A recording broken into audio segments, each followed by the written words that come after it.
تازہ ترین ویڈیوز کے لیے چینل کو سبسکرائب کر کے بیل آئیکن اور آل نوٹیفیکیشن پر کلک کریں تاکہ آپ کو ملے ہر اپڈیٹ سب سے پہلے۔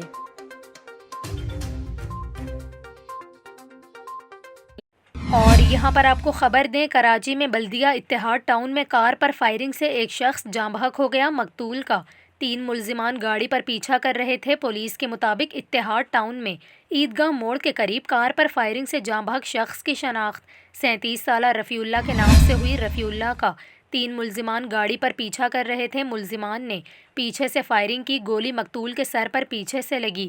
ملزمان نے مقتول سے کوئی لوٹ مار نہیں کی، جبکہ مقتول کی جیب سے 30,000 روپے سے زائد کی رقم بھی برآمد ہوئی۔